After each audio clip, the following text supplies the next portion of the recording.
기대해 나에게 주신 하루를. 때론 피곤하고 일어나기 싫고 널 깨우는 알람 소리에 짜증도 나겠지만. 안녕하세요. 오늘도 푸른 말씀 임세휘 목사입니다. 반갑습니다. 주무시지 않고 나를 지키셨네. 오늘을 나에게 주셨네. 새 말씀 안에 주가 주신 사랑과 은혜와 능. 하나님께서 우리에게 주시는 말씀 요한복음 11장 47절부터 52절까지 말씀입니다. 이에 대제사장들과 바리새인들이 공회를 모으고 이르되 이 사람이 많은 표적을 행하니 우리가 어떻게 하겠느냐. 만일 그를 이대로 두면 모든 사람이 그를 믿을 것이요 그리고 로마인들이 와서 우리 땅과 민족을 빼앗아가리라 하니 그 중에 한 사람 그 해의 대제사장인 가야바가 그들에게 말하되 너희가 아무것도 알지 못하는도다. 한 사람이 백성을 위하여 죽어서 온 민족이 망하지 않게 되는 것이 너희에게 유익한 줄을 생각하지 아니하는도다 하였으니 이 말은 스스로 함이 아니요 그 해의 대제사장이므로 예수께서 그 민족을 위하시고 또 그 민족만 위할 뿐 아니라 흩어진 하나님의 자녀를 모아 하나가 되게 하기 위하여 죽으실 것을 미리 말함이러라. 아멘. 오늘 본문을 보면 대제사장들과 바리새인들이 공회를 소집합니다. 우르르 모여 들어가지고 논의할 게 있는 모양이죠. 근데 논의하는 내용을 가만히 보니까 예수님을 어떻게 할 것인가를 두고 논의를 하기 시작합니다. 왜냐면 우리가 읽어보진 않았지만 이제 앞에 어제 엊그제 본문을 보면 예수님이 나사로를 살리신단 말이죠. 이미 죽은 나사로를 살리셔요. 그리고 그 기적을 보고 많은 유대인들이 예수님을 믿게 되었습니다. 그런데 이 예수님의 기적을 보고 어떤 사람은 믿었지만 어떤 사람들은 그 기적을 믿지 못하고 예수님을 신뢰하지 못하고 오히려 예수님을 해치기 위해서 바리새인들한테 가서 예수님께서 하신 일을 일러버립니다.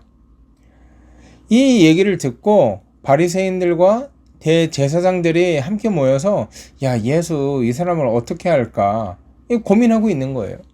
여러분, 저는요 이 본문을 보면서 참 어리석다, 참 웃기다 이런 생각을 종종 해보곤 하거든요.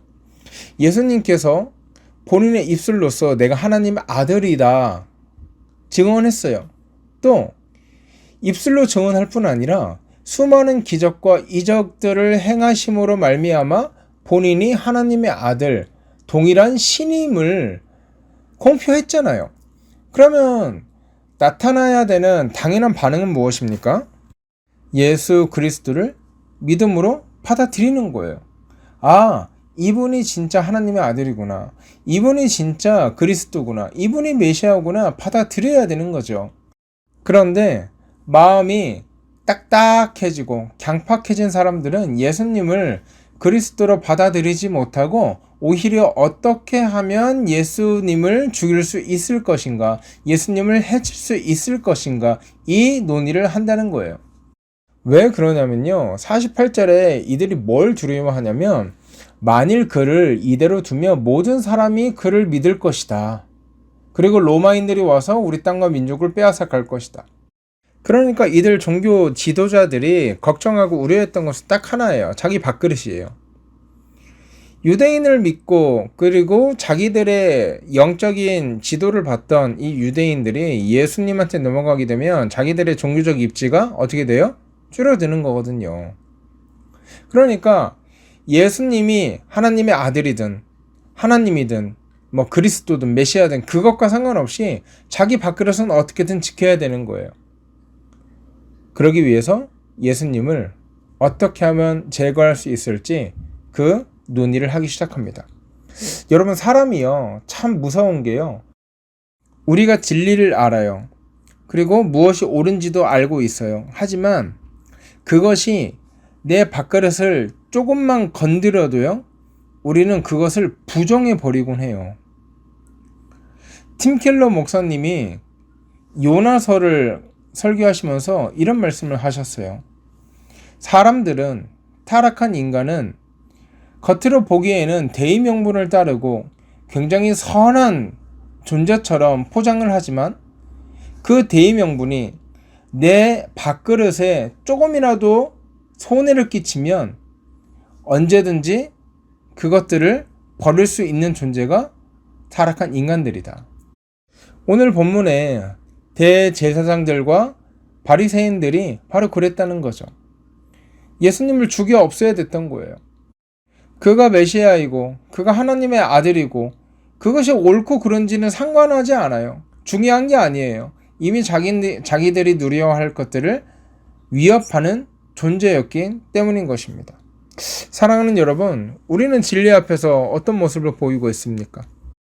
여러분은 진리를 그리고 영원하신 진리이신 예수 그리스도를 위해서 내 것을 포기하고 내가 마땅히 누릴 수 있는 것들을 포기하는 그런 훈련을 하고 계십니까? 아니면 내 밥그릇을 조금만 그리고 내 이익에 조금만 위배돼도 언제든지 진리를 버릴 수 있고 언제든지 신앙을 버릴 수 있는 대제사장과 바리새인들 같은 삶을 살아가고 계십니까? 우리 하나님 앞에서 솔직하게 반응하셔야 될 것입니다. 자, 여하튼 대제사장과 이 바리새인들은 예수님을 죽이기 위해서 혈안이 되어 있습니다. 그런데 이 당시 이 대제사장 이름이 가야바인데요. 이 사람이 50절에 이런 말씀을 합니다.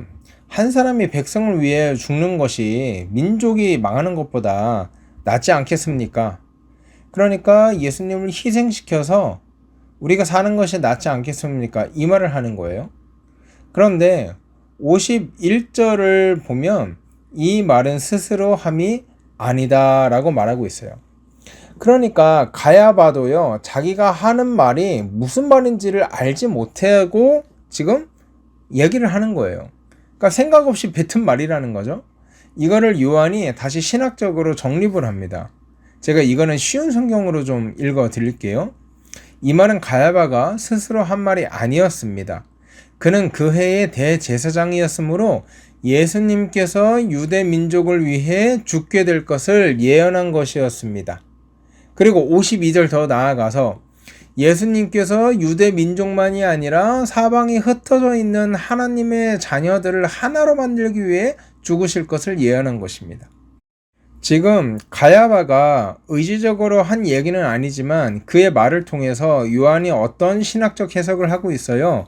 예수님의 죽음은 그냥 단순하게 종교적인 죽음도 아니고 정치적인 죽음도 아니고 모든 믿는 하나님의 자녀들을 하나로 모으기 위한 희생의 죽음이었다.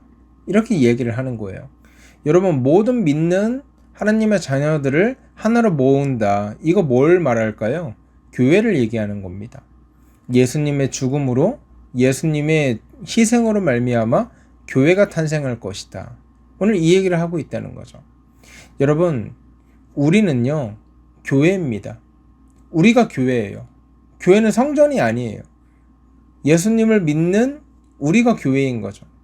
그렇기 때문에 우리가 살아가는 것은 예수님의 죽음에 근거한 삶이에요.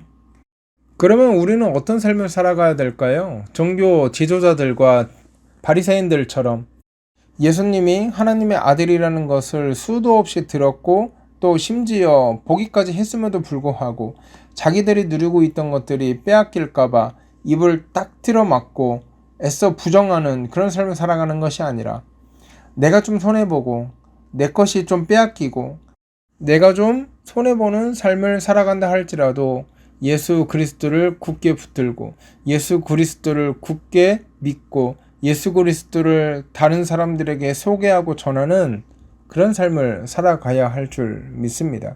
그것이 교회인 우리가 살아가는 삶의 방법인 것입니다. 이 시간 기도하실 때 이렇게 기도했으면 좋겠습니다. 하나님, 우리가 살아가는 방법, 바리새인과 대제사장과 다른 방법으로 살아갈 수 있도록 도와주십시오.